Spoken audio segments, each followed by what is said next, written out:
வணக்கம், welcome to Vignesh kitchen. உங்கள் எல்லாரையும் ரொம்ப நாள் கழிச்சு சந்திக்கிறேன் இல்லையா? முக்கியமான விஷயங்காக தான் நான் இந்த வீடியோ இப்போ எடுக்கிறேன்.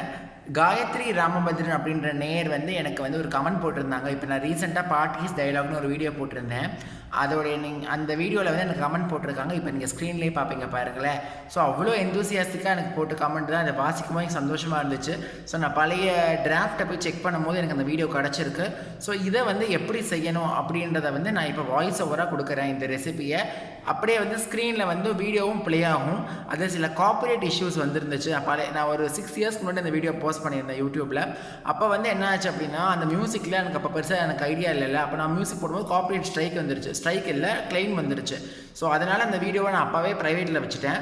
ஸோ அந்த வீடியோவோட சவுண்டை ரிமூவ் பண்ணிவிட்டு இப்போ நான் அந்த ரெசிபி எப்படி செய்யணுன்றதை அப்படியே உங்களுக்கு நான் சொல்கிறேன். அப்படியே நீங்கள் நோட் பண்ணிக்கோங்க, நல்லாயிருக்கும். ஸோ கிட்டத்தட்ட 5 வருஷம் முன்னாடி எடுத்த ரெசிபி தான் இந்த ஹோம்மேட் சாம்பார் பவுடர் அப்படின்னு சொல்கிற ரெசிபி. இந்த ரெசிபி இப்போ எப்படி பண்ணுறதுன்றதை பார்க்கலாம். ஸோ இன்க்ரீடியன்ஸ் என்னென்ன அப்படின்னு சொல்லிடுறேன். குண்டு மிளகா இருக்குது இல்லையா, அதை ஒரு 250 கிராம்ஸ் எடுத்துக்கோங்க. எழுதிக்கோங்க. சிவகாசி மிளகான்னு சொல்லிட்டு நீட்டு மிளகா கிடைக்கும்ல, அது ஒரு 1/4 கிலோ 250 கிராம்ஸ். கலருக்காக வேண்டி காஷ்மீரி மிளகா ஒரு 50 கிராம்ஸ் எடுத்துட்டுருக்கேன். அப்புறம் கொரியாண்டர் சீட்ஸ் இருக்குது இல்லையா, தனியாக இருக்குது இல்லையா, அது ஒரு 350 கிராம்ஸ் எடுத்துக்கோங்க. துவரம்பருப்பு ஒரு 125 கிராம்ஸ். சன்னா டால் கடலைப்பருப்பு 125 கிராம். உளுத்தம்பருப்பு ஒரு வழவழப்புக்காக ஒரு 25 கிராமும். லேசாக ஒரு காரத்துக்காக மிளகு ஒரு 20 கிராமும். கடுகு ஒரு 10 கிராம் எடுத்துக்கலாம். அது ஒரு நல்ல கெட்டு போகாமல் இருக்கிறதுக்காக உதவும். பாஸ்மதி ரைஸ் ஒரு 25 கிராம்ஸ். அதுக்கப்புறம் ஃபெனுக்ரீக் 10 கிராம். அதாவது வெந்தயம் ஒரு 10 கிராம். 2 சாஸ்திரத்துக்கு விரலி மஞ்சள் எடுத்துகிட்டா போதும். அதுக்கப்புறமா பார்த்தீங்கன்னா ஜீரகம் லேசாக ஒரு வாசனை கொடுக்கும் இல்லையா, அதுக்காக ஒரு 10 கிராம் ஜீரகம். கரெக்டாக காயத்ரி மேம் சொன்ன மாதிரி 12 ஸ்ப்ரிங்ஸ் ஆஃப் கறி லீவ்ஸு. ஸோ இந்த எல்லா சாமானையும் பார்த்தீங்கன்னா தனித்தனியாக காய வச்சுக்கணுங்க.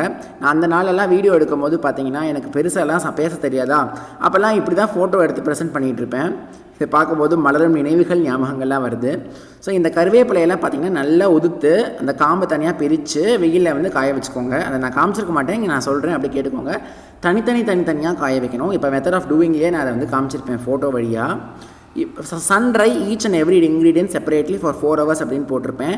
சூரியன் இல்லாத ஊரில் இருக்கீங்க, வெளிநாட்டில் இருக்கீங்க அப்படின்னா லேசாக அடுப்பில் சிம்மில் வச்சு வறுத்து எடுத்துக்கோங்க. 4 மணி நேரம் கழித்து எல்லாம் ஒன்றா ஒரு தூக்கில் போட்டுட்டு அழகாக மில்லுக்கு எடுத்துகிட்டு போய் அரைச்சி வந்துட்டீங்க அப்படின்னா அப்படியே கோபுரம் மாதிரி வரும் பாருங்கள்.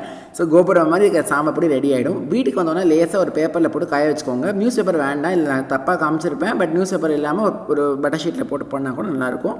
இப்படி தான் அந்த நாள் நான் வீடியோ எடுத்தேன். காயத்ரி ராமபத்ரன் அவர்களுக்கு ரொம்ப ரொம்ப நன்றி. இந்த மலரும் நினைவுகளை ஞாபகப்படுத்துறதுக்கு ரொம்ப ரொம்ப நன்றி.